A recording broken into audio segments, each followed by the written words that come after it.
நாகை அருகே கரையை கடக்கிறது புயல். புதுச்சேரியில் கனமழை பெய்யும் என எச்சரிக்கை. முன்னெச்சரிக்கை நடவடிக்கையில் மாவட்ட நிர்வாகம்.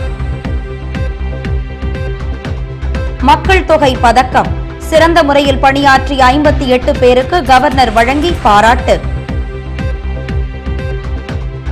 லிங்காரெட்டிப்பாளையம் கூட்டுறவு சர்க்கரை ஆலைக்கு கரும்புகளை அனுப்ப மாட்டோம். கரும்பு விவசாயிகள் முடிவு. புதுச்சேரி வில்லியனூரில் ரயில் மறியல். 450 பேர் கைது. விரிவான செய்திகள். வங்கக்கடலில் உருவான குறைந்த காற்றழுத்த தாழ்வு மண்டலம் காரணமாக தமிழகம் மற்றும் புதுச்சேரியில் வெள்ளிக்கிழமை இரவு முதல் கனமழை பெய்ய வாய்ப்புள்ளது என்று சென்னை வானிலை ஆய்வு மையம் தெரிவித்துள்ளது. வங்கக்கடலில் உருவான குறைந்த காற்றழுத்த தாழ்வு பகுதி வலுவடைந்து தீவிர காற்றழுத்த தாழ்வு மண்டலமாக மாறியுள்ளது. இந்த தாழ்வு மண்டலம் மேற்கு நோக்கி நகர்ந்து வியாழக்கிழமை காலை சென்னைக்கு தென்கிழக்கே 550 கிலோமீட்டர் தூரத்திலும் நாகப்பட்டினத்துக்கு வடகிழக்கே 570 கிலோமீட்டர் தூரத்திலும் உள்ளது. இது மேலும் தீவிரமடைந்து 16ஆம் தேதி மாலை நாகப்பட்டினத்திற்கு அருகே கரையை கடக்கும். இதன் காரணமாக தமிழகம் மற்றும் புதுச்சேரியில் வெள்ளிக்கிழமை இரவு முதல் கனமழை பெய்ய வாய்ப்புள்ளது என்று சென்னை வானிலை ஆய்வு மையம் தெரிவித்துள்ளது. இதனிடையே புதுச்சேரியில் செய்தியாளர்களுக்கு பேட்டியளித்த மாவட்ட ஆட்சியர் தீபக்குமார், கடலோர பகுதியில் உள்ள மீனவர்கள் கடலுக்கு மீன்பிடிக்க செல்ல வேண்டாம் என அறிவுறுத்தப்பட்டுள்ளது என்றும், தாழ்வான பகுதியில் உள்ள மக்கள் தங்குவதற்கு பள்ளிக்கூடங்கள், சமுதாய நலக்கூடங்கள் தயார் நிலையில் உள்ளதாக தெரிவித்த அவர், நிலைமையை கண்காணிக்க 16 குழுக்கள் அமைக்கப்பட்டுள்ளதாகவும், அவசர நேரத்தில் பொதுமக்கள் தொடர்பு கொள்ள இலவச தொலைபேசி எண் 1077 தொடர்பு கொள்ளலாம் என்றும் கூறினார். 2011 மக்கள் தொகை கணக்கெடுப்பில் சிறந்த முறையில் பணியாற்றிய 58 பேருக்கு குடியரசுத் தலைவரின் சென்சஸ் பதக்கத்தினை துணைநிலை ஆளுநர் வீரேந்திர கட்டாரியா வழங்கினார். இந்திய நாட்டின் 15வது மக்கள் தொகை கணக்கெடுப்பு 2011ஆம் ஆண்டு பிப்ரவரி 9ஆம் தேதி முதல் 28ஆம் தேதி வரை நாடு முழுவதும் நடத்தி முடிக்கப்பட்டது.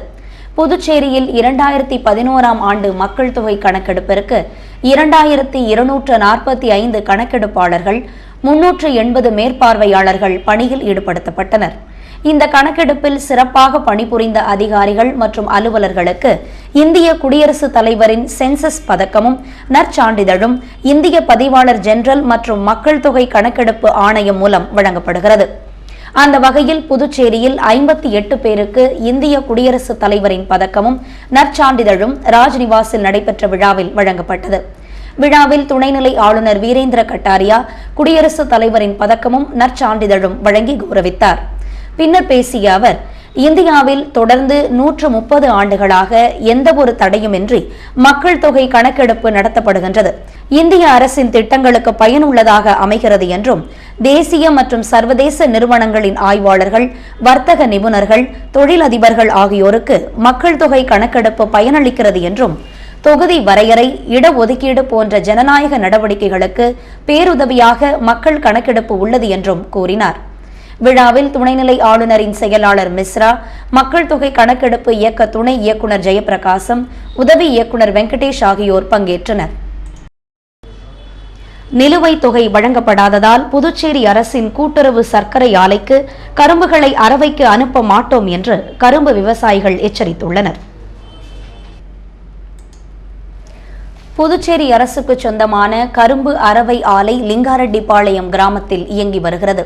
இந்த ஆலைக்கு விழுப்புரம், கடலூர், திண்டிவனம் உள்ளிட்ட தமிழக பகுதிகளிலிருந்து 60% கரும்புகளும், புதுச்சேரிக்குட்பட்ட கிராமங்களிலிருந்து 40% கரும்புகளும் அரவைக்காக வருகின்றன. ஆலையை சுற்றியுள்ள 7500 ஹெக்டேர் அளவிற்கு 18,500 விவசாயிகள் கரும்பு அறுவடை செய்து வருகின்றனர். இந்த ஆலைக்கு 2012-13ஆம் ஆண்டிற்காக விவசாயிகள் 1,40,000 டன் கரும்பினை அறுவடை செய்து அரவைக்கு அனுப்பினர்.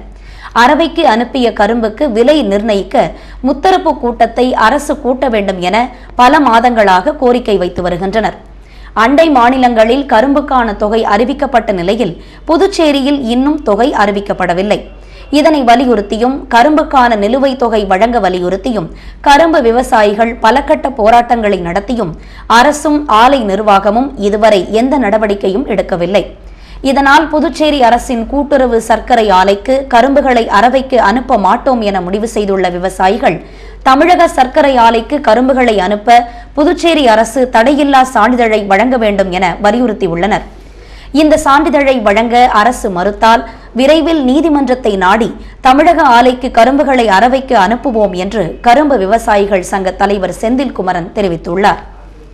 காமன்வெல்த் மாநாட்டில் பங்கேற்ற மத்திய அமைச்சர் சல்மான் குர்ஷித்தை கண்டித்து புதுச்சேரியில் திருப்பதி செல்லும் ரயிலை மறித்த விடுதலை சிறுத்தைகள் கட்சியினர் 450க்கும் மேற்பட்டோரை போலீசார் கைது செய்தனர். இலங்கையில் தொடங்கியுள்ள காமன்வெல்த் மாநாட்டில் இந்தியா சார்பில் கலந்து கொண்டுள்ள வெளியுறவுத்துறை அமைச்சர் சல்மான் குர்ஷித்தை கண்டித்தும் காமன்வெல்த் மாநாட்டை இந்தியா புறக்கணிக்க வேண்டும் என வலியுறுத்தியும் புதுச்சேரியில் விடுதலை சிறுத்தைகள் அமைப்பினர் கடலூர் சாலை சந்திப்பிலிருந்து 300க்கும் மேற்பட்டோர் பேரணியாக புறப்பட்டு வந்தனர். விடுதலை சிறுத்தைகள் கட்சியின் மாநில அமைப்பாளர் பாவாணன் தலைமையில் நடைபெற்ற பேரணி ரயில்வே நிலையம் அடைந்தது. அப்போது புதுச்சேரியிலிருந்து திருப்பதிக்கு செல்ல புறப்பட தயாராக இருந்த பயணிகள் ரயிலை விடுதலை சிறுத்தைகள் கட்சியினர் மறித்தும் ரயில் மீது ஏறியும் கோரிக்கைகளை வலியுறுத்தி கண்டன கோஷங்களை எழுப்பினர்.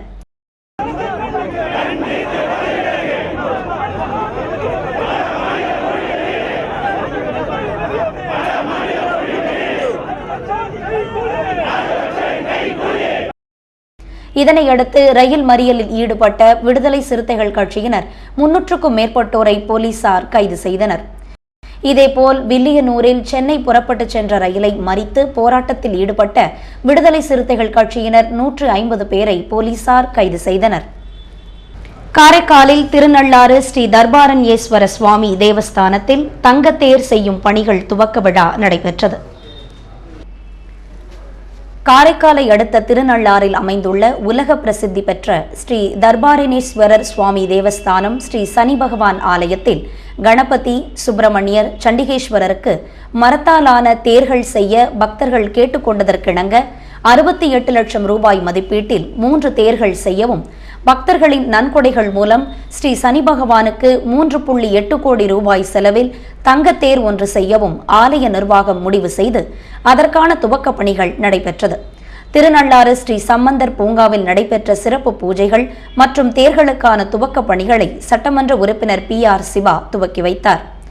இந்த நிகழ்ச்சியில் திருநள்ளாறு ஆலய நிர்வாக அதிகாரி ராஜராஜ வீராசாமி, தர்மபுர ஆதீன கட்டளை விசாரணை ஸ்ரீ கந்தசாமி தம்பிரான் சுவாமிகள், பொதுப்பணித்துறை கண்காணிப்பு பொறியாளர் சுவாமிநாதன், செயற்பொறியாளர் சண்முகசுந்தரம் உள்ளிட்ட பலர் கலந்து கொண்டனர்.